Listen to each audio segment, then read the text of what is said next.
चांद्यापासून बांध्यापर्यंतच्या सामान्य सोयाबीन उत्पादक शेतकरी मित्रांसाठी आता आपला मित्र उदयलाल घेऊन आले अनोखा व्हिडिओ पाहणं सर्वांच्या आवडत्या युट्यूब चॅनल शेती मित्र करतो आता स्वागत. तो चांद्यापासून बांध्यापर्यंतचा सामान्य सोयाबीन उत्पादक कास्तकार बांधव आहे त्यांच्या मनातील सध्याचा हा सर्वात महत्त्वाचा सवाल. जो सवाल सध्या तुमच्या माझ्या आणि आपल्या सर्वांच्या मनात उपस्थित झालाय. जो सवाल आपण सर्वांनी सध्या थंबनेलमध्ये पाहितलाय आणि टायटलमध्ये वाचलाय. ज्या सवालाच्या अनुसार अखेर 31 मार्चपर्यंत आता देशांतर्गत बाजारामध्ये किती वाढू शकतो सोयाबीनचा भाव. चला तर मग आपल्या मनातील या सर्वात महत्त्वाच्या यक्ष प्रश्नाच्या आजच्या व्हिडिओच्या माध्यमातून जाणून घेऊयात उत्तर, की अखेर 31 मार्चपर्यंत आता किती वाढू शकतो सोयाबीनचा बाजारभाव. जर आपल्या सर्वांना या प्रश्नाचे अचूक उत्तर जाणून घ्यायचे असेल तर याच्यासाठी हा व्हिडिओ शेवटपर्यंत पहा. जिथे व्हिडिओ पाहत असताना आपल्या सर्वांना हा व्हिडिओ मनापासून आवडल्यासारखा वाटेल तिथं व्हिडिओला लाईक करा. जास्तीत जास्त सामान्य कास्तकार बांधवांपर्यंत हा अत्यंत महत्त्वाचा व्हिडिओ पाठवण्यासाठी जरूर व्हिडिओला शेअर करा. ज्यांनी आतापर्यंत चॅनलला सबस्क्राईब केले नाही तर सर्वांना विनंती की चॅनलला सबस्क्राईब करून नोटिफिकेशन बेलला ऑल करा. याच्या येणारा प्रत्येक व्हिडिओ आपल्या सर्वांना या ठिकाणी मिळत राहतो आता सतत. जो चांद्यापासून बांध्यापर्यंतचा सामान्य सोयाबीन उत्पादक कास्तकार बांधव आहे त्यांच्या मनातील सध्याचा हा सर्वात महत्त्वाचा सवाल, की अखेर 31 मार्चपर्यंत आता किती वाढू शकतो सोयाबीनचा दर. चला तर मग आपल्या मनातील या सर्वात महत्त्वाच्या यक्ष प्रश्नाचे आता उत्तर जाणून घेऊया, की अखेर 31 मार्चपर्यंत आता किती वाढू शकतो देशांतर्गत बाजारामध्ये सोयाबीनचा बाजारभाव. तर आपण सर्वांनी बघितलं तर सध्याच्या कंडिशनला देशांतर्गत बाजारामध्ये जी सोयाबीनची दर पातळी आहे ती दर पातळी सध्याच्या कंडिशनला 5,000 रुपये प्रति क्विंटल पासून 5,300च्या दरम्यान.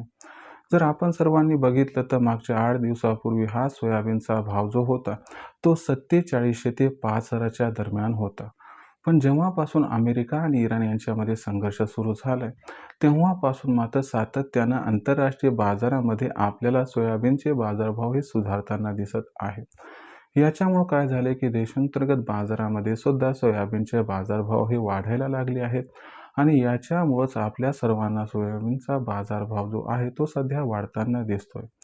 पण जो सामान्य सोयाबीन उत्पादक कास्तकार बांधव आहे तो मात्र विचारता झालाय, की इथून 31 मार्चपर्यंत आता काय होणार. इथून 31 मार्चपर्यंत देशांतर्गत बाजारामध्ये किती वाढणार सोयाबीनचा दर.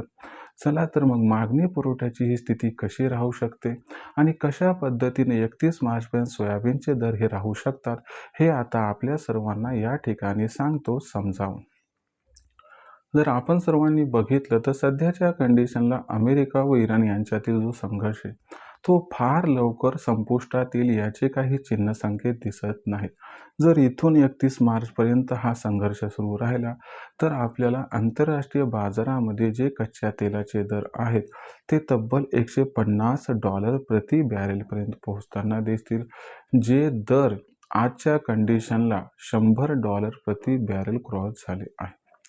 आंतरराष्ट्रीय बाजारामध्ये जर कच्च्या तेलाचे बाजारभाव हे एवढ्या प्रमाणात वाढले तर याच्यामुळे काय होणार आहे की आपोआप खाद्यतेलाचे भाव हे वाढायला लागतील.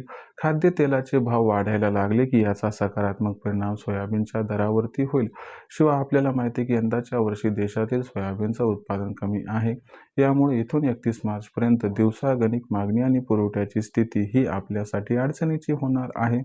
म्हणजे मागणी पुरवठ्यामध्ये गॅप निर्माण होणार आहे. ज्या काही असणाऱ्या संपूर्ण बातम्या आहेत त्या पॉझिटिव्ह असल्यामुळे आपल्याला इथून 31 मार्चपर्यंत सोयाबीनच्या दरात 300 ते 500ची तेजी येताना दिसली तर आश्चर्य वाटायला नको. या तेजीमध्ये जो सोयाबीनचा बाजारभाव असणार आहे तो आपल्याला सामान्यतः 5,300 ते 5,800च्या दरम्यान पोहोचताना दिसू शकतो.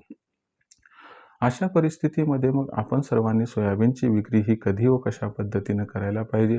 तर माझं मत आहे की 31 मार्चपर्यंत कधीही सोयाबीनचा भाव 5,500च्या वर गेला की तिथं आपण सर्वांनी आपल्यापाशी असणारं 50% सोयाबीन विकावं आणि 50% सोयाबीन येणाऱ्या तेजीसाठी रोखून धरलं तर हरकत नाही, ज्यामुळं भाव वाढला तर फायदा होईल. परंतु मी सांगतोय तुम्हाला या ठिकाणी की अमेरिका इराण संघर्ष हा जसा सुरू झालाय तसा एखाद दिवशी अचानक बंद सुद्धा होऊ शकतो. त्यामुळं सोयाबीनचे भाव तिथं 300 ते 500 अचानक घसरू शकतात. आता हे कधी होणार कुणीही सांगू शकत नाही. म्हणून आपण टांगती तलवार आपल्यावरती नका ठेवू आणि 5,500च्या वर गेले की सोयाबीनची विक्री तिथं 2 टप्प्यात तेजीमध्ये करून टाका, ज्यामुळं आपल्या मागं असणारं टेन्शन हलकं होऊन जाईल. भविष्यात देशांतर्गत बाजारामध्ये सोयाबीनचा बाजारभाव हा कसा राहील याच्याबद्दल अधिक अचूक माहिती जाणून घेण्यासाठी पाहत राहा आवडते यूट्यूब चॅनल शेती मित्र. व्हिडिओमधील माहिती जर आवडली असेल तर व्हिडिओस लाईक करा. कास्तकार बांधवापर्यंत हा व्हिडिओ पाठवण्यासाठी शेअर करा. चॅनलला सबस्क्राईब करून नोटिफिकेशन बेलला ऑल करा. याच्यामुळे प्रत्येक व्हिडिओ आपल्याला मिळत राहतो इथं सतत. तर कुक्कुटपालक बांधवांनो आणि सामान्य सोयाबीन उत्पादक कास्तकार बांधवांनो, आपल्यासाठी शेती मित्राच्या माध्यमातून घेऊन येत राहील नवनवीन व्हिडिओज. तोपर्यंत सर्व शेतकरी मित्रांच्या आजच्या व्हिडिओत आपला मित्र उद्या मनापासून व्यक्त करतो. आभार.